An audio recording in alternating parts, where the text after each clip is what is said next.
নিজের বাসার মতো শান্তির আর নিরাপদের জায়গা আর কোথাও আছে বই আমার মনে হয় না।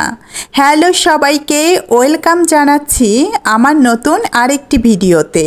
আজকের ভিডিওতে দেখাবো আমার পুরো বাসাটা আমি কিভাবে সাজিয়েছি। এটা আমার বাসার মেন গেটের জায়গাটুকু, যা আমি কিছু শোপিস দিয়ে সাজিয়েছি। আসসালামু আলাইকুম, সবাইকে আমার বাসায় ওয়েলকাম জানাচ্ছি।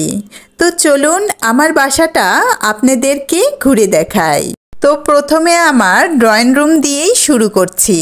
আমার বাসার অন্যান্য রুমগুলো এলোমেলো হলেও আমার ড্রয়িং রুম সব সময় গোছানো থাকে, আর এর জন্য আমি একটি টেকনিক ফলো করেছি। সেটা হলো আমার ড্রয়িং রুমে আমি টিভি রাখিনি। আসলে আমি দেখেছি টিভি যে ঘরে থাকে সেই ঘরটা এলোমেলো হয় বেশি। যেহেতু আমার ঘরে 3টা বাচ্চা আছে আর ওরা টিভিটা দেখে বেশি, তাই টিভিটা আমি বেডরুমেই লাগিয়েছি। এতে করে হয় কি, আমার ড্রয়িং রুমটা আমি সব সময় গুছিয়ে রাখতে পারি। যাদের বাসায় বাচ্চা আছে তারা এই টিপসটা ফলো করতে পারেন। আর এটা আমার ডাইনিং রুম। আমার কাছে ঘর সাজানোটা একটা নেশার মতো লাগে।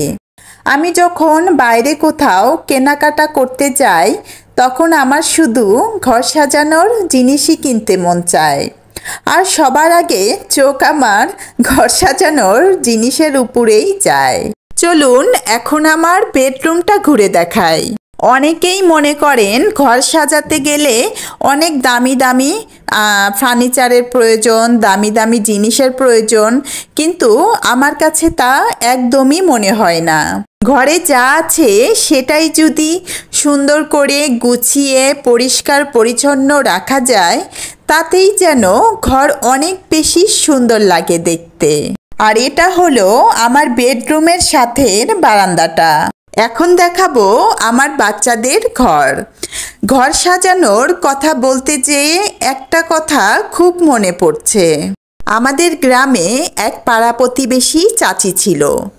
ওনার ছিল মাটির ঘর, কিন্তু উনি সেই ঘরকেই এত যত্ন করে লেপে পুছে রাখত। ওনার ঘরের জিনিসগুলোকে কি সুন্দর করে সব সময় পরিষ্কার পরিচ্ছন্ন করে গুছিয়ে রাখত। ওনার ঘরকে পরিষ্কার আর গুছিয়ে রাখার কারণেই ওনার এই ছোট্ট মাটির ঘরটাই কি সুন্দর লাগতো দেখতে। আর এটা আমার গেস্ট রুম। আমার পুরো বাসাটা আমি অনেক যত্ন আর ভালোবাসা দিয়ে একটু একটু করে সাজিয়েছি। আমার বাসার প্রতিটি কোণায় কোণায় আমার ভালোবাসা আর যত্নের ছোঁয়া রয়েছে। সংসারের কাজের মধ্যে আমার ঘর গোছানোর কাজটাই বেশি ভালো লাগে করতে।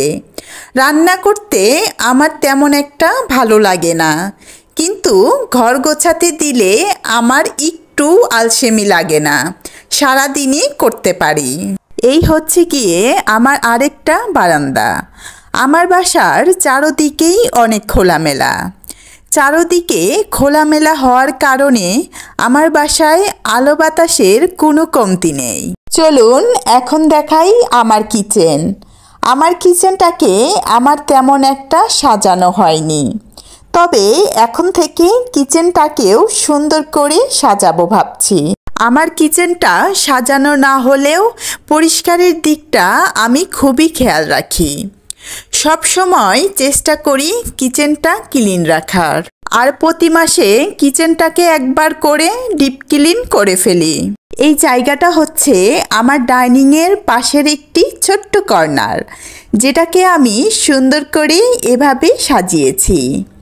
এখানে বসে আমি আমার অবসর সময়গুলোতে বই পড়ি, কফি খাই। এই কর্নারটা আমার অনেক পছন্দের একটি জায়গা। এই ছিল আমার পুরো বাসার ভিডিও। আপনাদেরকে তো আমার পুরো বাসাটা দেখালাম। এখন বলেন তো আমার বাসাটা কেমন হয়েছে সাজানো। সবাইকে আমার নেক্সট ভিডিও দেখার আমন্ত্রণ জানিয়ে আমার আজকের ভিডিওটা এখানেই শেষ করছি। সবাই ভালো থাকবেন। আল্লাহ হাফেজ।